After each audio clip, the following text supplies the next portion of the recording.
The NBA is a place where a lot of things can happen. On one hand, it is a place where you can shine on the highest level in terms of being a basketball player. And because of that, you get a lot of fame and money. But there are other things that can happen when you are on the court. You can have your life magnified because of your star power, and you will be the focus of media and paparazzi. You can find yourself thinking you're above things, and of course, you could be a hyped up player and then retire early due to injuries. So allow us to show you former NBA stars whose careers ended terribly. Be sure to like the video and subscribe to the channel. Number 8. Gilbert Arenas. We're going to start and end this list with the Wizards, but these two endings couldn't be further apart from one another. Gilbert Arenas was known as Agent Zero, and he was one of the biggest players in the Washington Wizards history, even signing a major contract with them after proving his skills. But then, in 2010, Arenas was suspended for storing an unlicensed but unloaded gun in his locker and then drawing it on teammate Javaris Crittenton, a guy who also got suspended for gun issues in the locker room. Not exactly the best look for the team there, you know? The suspension was for the rest of the season, but since Agent Zero had played 32 games already, the suspension lasted 50 games. When he came back, he honestly was not the same. He went from being Agent Zero to basically being worth zero, and that gun charge didn't help him seem like a great guy. Arenas went from a top dog to a guy who just limped around until his career ended, and no one talks about him today, showing that bad decisions can leave you being less than a memory. Number 7. Brandon Roy. Right off the gate, Brandon Roy was one of the best shooting guards in the league. In his rookie debut, he scored 20 points against his hometown team, the Seattle Supersonics, who would then go on to average double figures in his maiden season. For this, Brandon Roy won Rookie of the Year. Roy's rookie numbers were impressive. He averaged 16.8 PPG, 4.4 RPG, 4.0 APG, and 1.2 SPG. Roy's sophomore season was even better, with 19.1 PPG, 4.7 RPG, 5.8 APG, and 1.1 SPG. It appeared to many that Brandon would be the Trailblazers franchise player. Alas, this was not meant to be, as Roy's knees gave out on him. He had these problems back in college, and they seem to be resurfacing.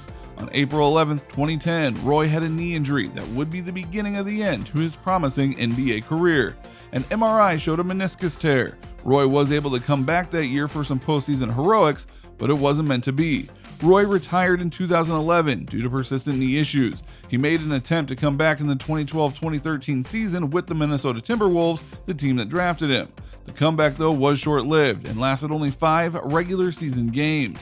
One has to wonder what it would have been like had he not gotten injured so much. Number 6. Steve Nash. What? You thought only would-be great players made the list? Not even close. There are legends and Hall of Famers on this list as well, such as two-time MVP Steve Nash, who announced his retirement in March of 2015. The 40-year-old had a long career, but his time in Los Angeles was a complete disappointment. Nash could not stay healthy. He was limited to just 65 appearances over 2 seasons, out of 164 possible games. Los Angeles paid a king's ransom to acquire him from divisional foe Phoenix in 2012, shipping 4 draft picks, including 2 first-rounders, to the Suns, and signing the point guard to a 3-year, $28 million deal. Obviously, the Lakers' brain trust still thought that Nash had a few high-level seasons left in the tank. They were wrong, and the team suffered for quite a long time as a result of it. It didn't tarnish Nash overall, as he made the Hall of Fame and then some, but it was not the best look for him. Number 5. Jay Williams. People know Jay as a basketball analyst for ESPN, but before that, however, he was a collegiate star in Duke and was hailed as the savior of the Chicago Bulls. While Jay was no Allen Iverson in terms of rookie impact, he still posted solid rookie numbers. He scored 9.5 PPG, 4.7 APG, and 1.1 SPG.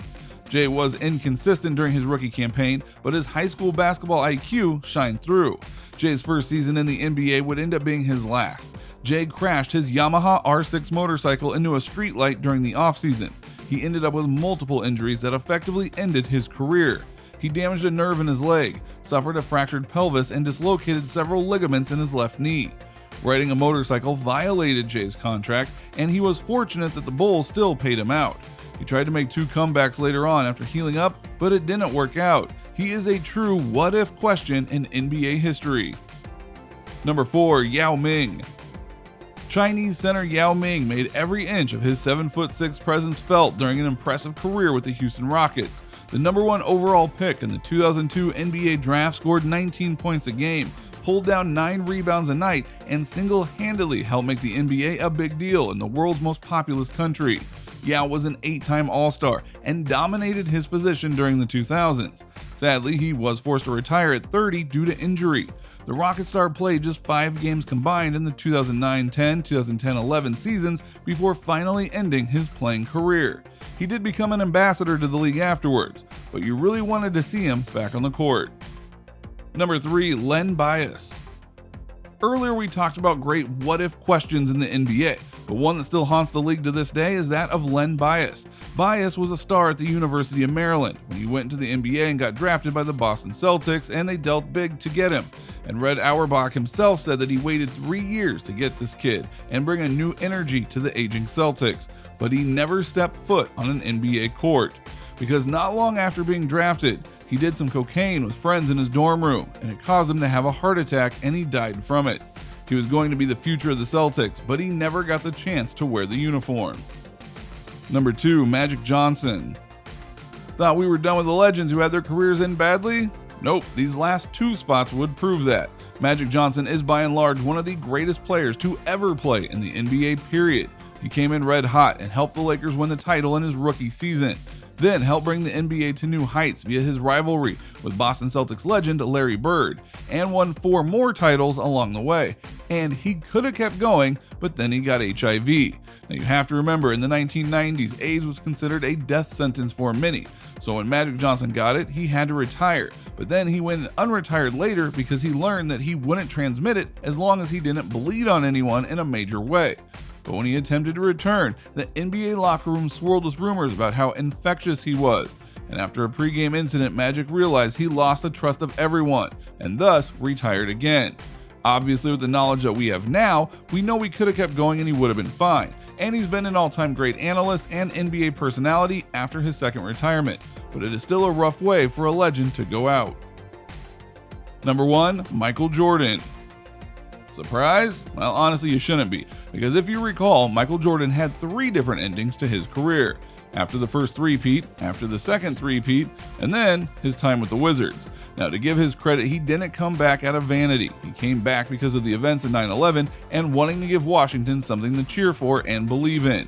He even brought back in his old coach, Doug Collins, to help him and try to bring some true magic to the Wizards.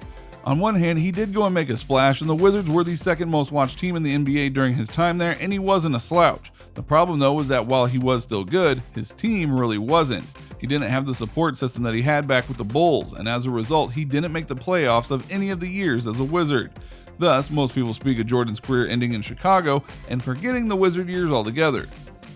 So what do you think? What do you think of this look at the various NBA stars who had their careers end in a really bad fashion, whether it be due to personal issues or injuries or just staying too long? Which of these players were you the most shocked to see on this list? Which ones do you feel could have done more if they hadn't gone out like they did? Do you know of any other players who should be on this list? Let us know in the comments below. Be sure to subscribe, and we will see you next time on the channel.